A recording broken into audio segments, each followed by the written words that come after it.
سلام، امروز قراره با هم بریم و کلی خوش بگذرونیم.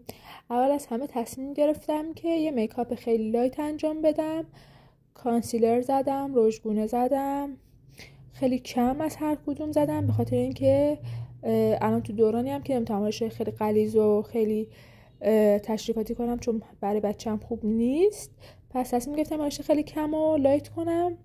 اینجا هم یه مقدار از سایم برمیدم و به عنوان خط چشم پشت چشم هم میکشم که حتما امتحانش کنید.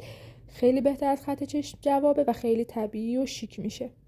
خلاصه اونو کشیدم و رفتم سراغ ریملم هم خیلی کم. بیشتر تمرکزتون روی گوشه های چشتون باشه. اگه چشتون فرمش مثل چشای منه، بادومیه و کشیده است، حتما این کار رو انجام بدین که خیلی چشتون جذاب تر میشه.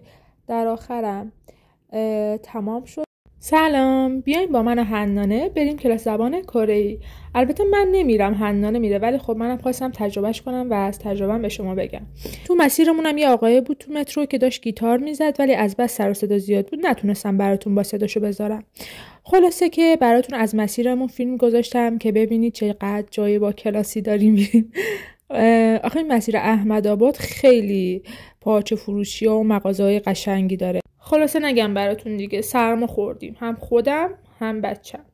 از بس که هوا خنک بود و یه باد سردی میومد، مخصوصا اونجا چون درخت زیاده سردتر بود. اینجا هم حنانه کم کلیپ گرفتیم. بعدش حنانه رفتش و این نقاشی قشنگ رو به من نشون داد که مال که از دوستاش بود. واقعا دختر هنرمند بود به نظرم و استعدادش خیلی زیاد بود تو نقاشی کشیدن. خدایی خیلی چیزای کیوت و گوگلی و با کیفیتی کشیده بود و من خیلی خوشم اومد از نقاشیاش. خلاصه دیگه منم همینجوری نشسته بودم و زیاد چیزی هم متوجه نمی‌شدم از صحبتاشون چون به کره‌ای بودش و داشتم گوش میدادم و لذت می‌بردم، ولی خیلی جو باحالی داشتن، همه صمیمی، دوستانه و خیلی باحال بودش. حنانم سرگرم درسش بودش و منم ازش کم کلیپ گرفتم. بعد خلاصه دیگه رفتیم بیرون و واقعا هم شلوغ بود، جلو زبان کرده نتونستم یه براتون کلیپ بگیرم. خیلی هم گشنمون شده بود، پس تصمیم گرفتیم بریم یه چیزی بخوریم.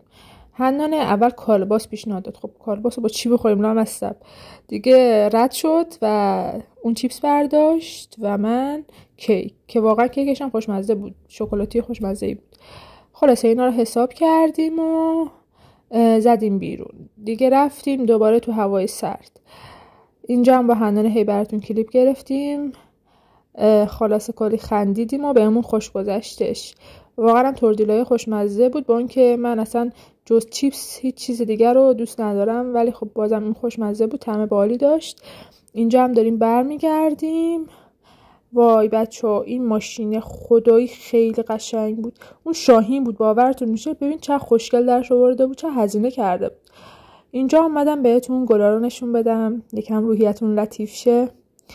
دیگه خسته و کوفته بودیم، داشتیم میومدیم سمت خونه دیگه. مترو داشت کم کم میرسید و با دوستای خواهرم داشتیم برمیگشتیم که گفتم یک کلیپ آخری بگیرم که دیدم شکمم نمیذاره کفشم دیده شه، خیلی بانمک شده بود دیگه. خلاصه حنانم تصمیم گرفتش که یک کیف بگیره سر راه که از مشکی خوشش اومد و همون رو برداشتش. اونو گرفتیم و اومدیم بیرون. بچه‌شون به این انگشترهای گوگلی خوردش دیگه. حنانه مشکیشو برداشت، منم صورتیشو با هم ست کردیم و تمام.